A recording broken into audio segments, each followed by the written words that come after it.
Halo guys, selamat datang kembali di channel Cerita Singkat. Di video kali ini, kita akan melanjutkan pembahasan film Lucky, episode ketiga.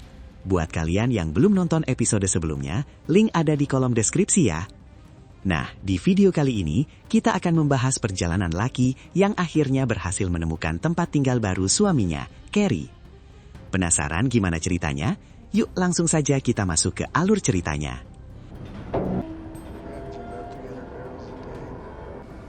He's got it. Episode 3 dimulai dengan flashback pertemuan di sebuah area tambang minyak antara John dan seorang petugas regulator. Mereka membahas peningkatan produksi minyak yang cukup pesat hingga mencapai ratusan barel per hari. Sign here. Di tengah obrolan, John memberikan uang sogokan kepada petugas tersebut dengan alasan untuk membantu biaya kuliah anak si petugas, agar proses perizinan regulasi mereka aman untuk setahun ke depan.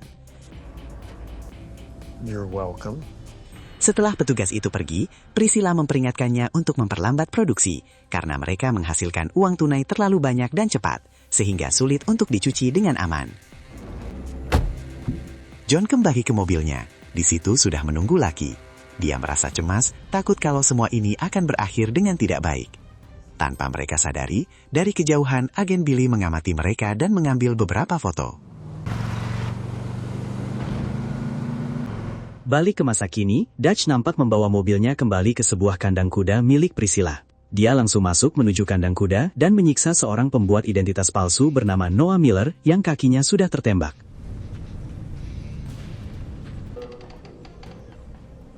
Sementara Lucky juga sudah berhasil menyelinap ke dalam kandang tersebut dan menyaksikan langsung penyiksaan yang terjadi.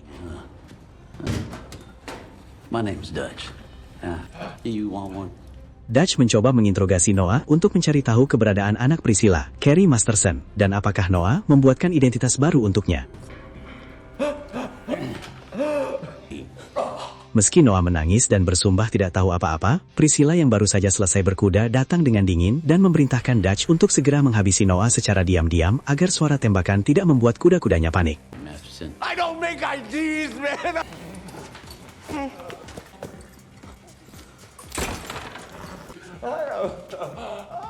Noah pun akhirnya dieksekusi di tempat.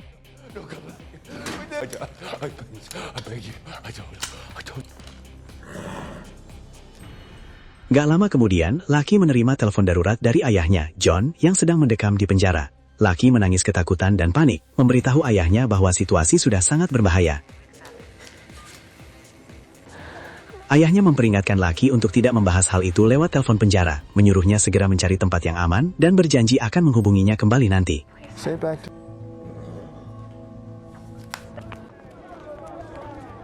Lucky segera pergi dari tempat itu setelah mengambil KTP milik Noah yang tergeletak di lantai.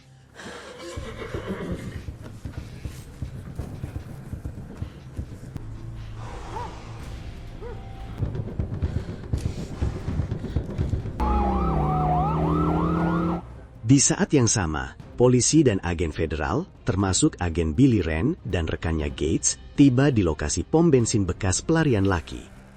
Gates menyarankan untuk beralih melacak mobil sewaan di Vegas atas nama Priscilla yang kemungkinan digunakan oleh Carrie. Not feelings. Sometimes Gates, you're talking to. I'm just looking out for you, man. It's probably his wife. Di kediamannya, Priscilla dan Dutch sedang membahas hilangnya Carrie. Priscilla merasa bimbang karena telah memaksa Carrie memilih antara ibu dan istrinya. Dan Dutch menyadari bahwa Lucky sebenarnya juga tidak tahu di mana Carrie berada. Dutch menduga Carrie mungkin dirampok atau dibunuh oleh orang lain. Dan ketika membahas nasib Noah di kandang kuda, Dutch mengaku sudah membersihkan semuanya. Lucky, what's her angle? Di tempat lain, Lucky yang sudah berhasil kabur terlihat menyamar di sebuah pesta ulang tahun anak-anak yang mewah. Agar bisa membaur tanpa dicurigai oleh para tamu, ia berpura-pura menjadi pengasuh anak yang baru saja disewa oleh sang tuan rumah. lalu berjalan masuk ke area pesta sambil menggandeng tangan seorang anak kecil. You go. Lucky menyuruh anak kecil yang bersamanya untuk kembali bermain dengan ibunya, sementara ia sendiri mulai menyusup lebih jauh ke dalam rumah. Di saat yang sama, agen Billy masih berada di kantornya, sibuk memeriksa monitor pengawas untuk melacak keberadaan Lucky yang masih misterius.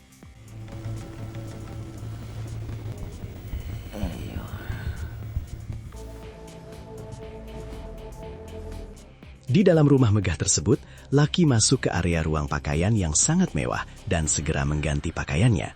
Namun dia terperogok oleh seorang tamu wanita yang bernama Sharon. She told me to come up here because, it spilled. Dengan cepat, Lucky berbohong bahwa ia tidak sengaja menumpahkan anggur ke bajunya dan disuruh naik ke atas untuk mencari pakaian ganti.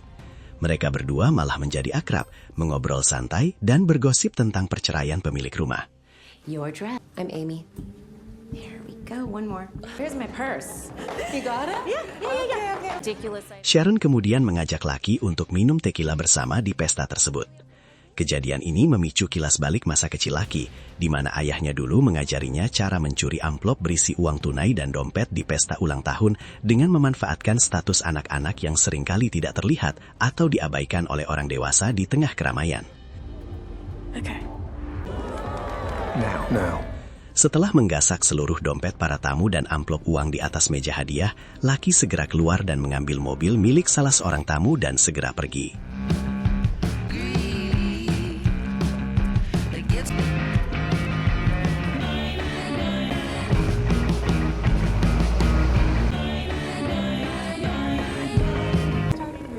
Sementara itu, agen Billy mendatangi peternakan Priscilla dan memeriksa mobil Dutch, lalu masuk ke kandang kuda.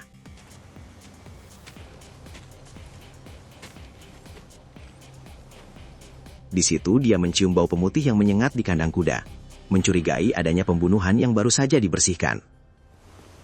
Did you find what you were looking for? Bleach. Billy memperingatkan Priscilla bahwa Carrie sedang dalam bahaya besar dan menjadi incaran pihak lain juga. But I do know that he's in my Of course you won't answer because you're afraid I'd come out. own ass man who made his... Sebelum pergi, Billy memberikan kejutan besar dengan memberitahu Priscilla bahwa Lucky sebenarnya sempat bersembunyi di bak truk milik Dutch setelah insiden penembakan di pom bensin semalam, yang berarti Lucky berada sangat dekat dengan mereka, tanpa mereka sadari. We know.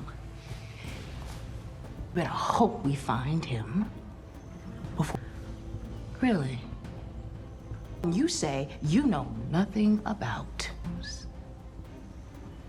the whole time.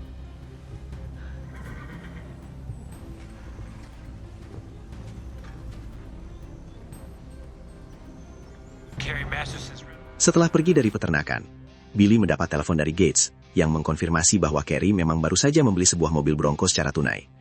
Billy meminta Gates mengabaikan pelacakan mobil sewaan dan beralih memeriksa semua dealer mobil di California Selatan untuk mencari siapa saja yang melakukan transaksi tunai mencurigakan dalam 2 hari terakhir. Lucky ternyata pergi ke rumah Noah. Di situ dia menyadari kalau nomor rumahnya ternyata berbeda dengan catatan yang ditemukan Priscilla di mobil Carrie karena tertutup tanaman.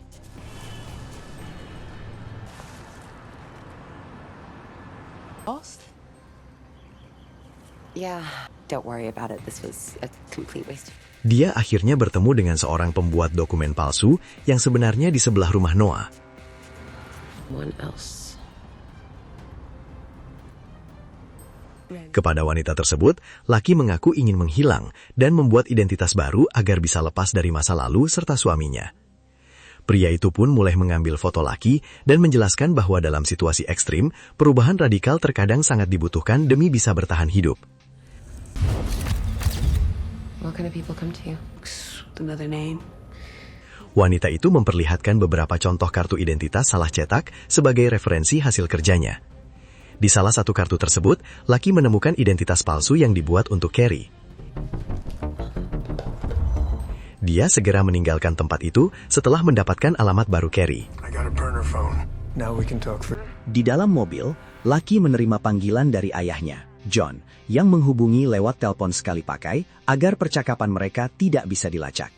Lucky dengan penuh keyakinan memberitahu ayahnya bahwa ia telah berhasil melacak identitas baru serta alamat Carrie. Lucky bertekad untuk mengambil kembali semua uang yang telah dicuri Carrie dari mereka. Mendengar hal itu, John mencoba menenangkan putrinya. Ia mengingatkan Lucky agar tidak bertindak impulsif karena emosi akibat dikhianati. Demi melancarkan pelariannya tanpa terdeteksi, Lucky menyusun rencana cerdik. Ia pergi ke sebuah bar dan berpura-pura sedih akibat putus cinta untuk memancing perhatian seorang Dutcher nama Eric, yang ternyata bekerja di bidang real estate. Eric yang terpikat mencoba menghibur Lucky dan mengajaknya ke kantornya yang berada di seberang jalan, dengan alasan ingin membuatkan kopi hangat dan memesankan taksi karena Lucky terlihat sangat mabuk. And this is what I have to offer. Yeah. Wow. Validation from strangers. They say that living well. Thought about it. Okay. Listen, you don't want to mess with me. I can see that. Nice view. Sesampainya di kantor, Eric mulai mencoba mengambil kesempatan dalam kesempitan saat mengira Lucky tidak berdaya.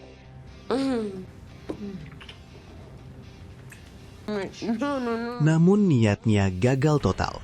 Lucky tiba-tiba berubah menjadi sangat waspada dan menunjukkan bahwa ia sama sekali tidak mabuk. Thank you so much. Ia berhasil meminjam HP Eric dan mengancam akan menghubungi istri Eric lewat panggilan video untuk memperlihatkan kelakuan buruk suaminya. You're gonna get off light. Just What's wrong with you? plenty. Eric yang panik terpaksa menyerahkan kunci serta kode akses ke salah satu properti sewaan miliknya agar Lucky mau pergi dan tutup mulut. The clock. Sementara itu, penyelidikan polisi mulai membuahkan hasil. Agen Billy mendapat laporan dari Gates yang memastikan bahwa Carrie memang membeli sebuah mobil Bronco biru secara tunai. Di tempat berbeda, Priscilla menerima telepon bernada ancaman dari Wayne yang menegaskan bahwa ia tidak akan menoleransi siapapun yang mencuri darinya, sekalipun itu adalah anak Priscilla sendiri. Got a pen? Setelah telepon ditutup, Dutch datang menemui Priscilla dan membawa kabar gembira bahwa ia telah berhasil menemukan identitas baru dan lokasi keberadaan Carrie. Keesokan paginya, Lucky memutuskan untuk pergi ke rumah sewaan yang terletak di Baxter Street. Dengan menggunakan kode akses yang biasa mereka gunakan, dia berhasil masuk dan melihat Carrie sedang menuju ke pantai untuk berenang.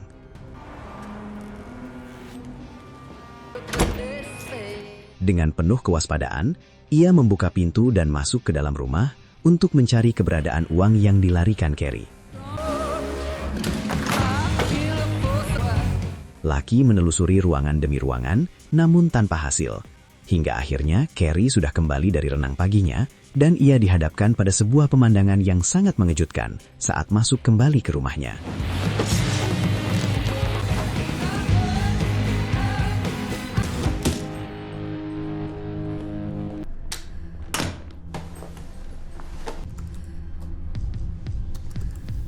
Lucky dan Carrie akhirnya kembali bertemu. Nah, itu dia perjalanan menegangkan Lucky dalam usahanya melacak sang mantan kekasih. Menurut kalian, apakah Lucky akan berhasil mendapatkan kembali uangnya? Tulis teori kalian di kolom komentar di bawah ya. Jangan lupa juga untuk klik tombol like, share video ini ke teman-teman, dan pastinya klik tombol subscribe, serta nyalakan lonceng notifikasinya agar kalian tidak ketinggalan cerita seru berikutnya di channel ini. Terima kasih sudah menonton, dan sampai jumpa di video berikutnya.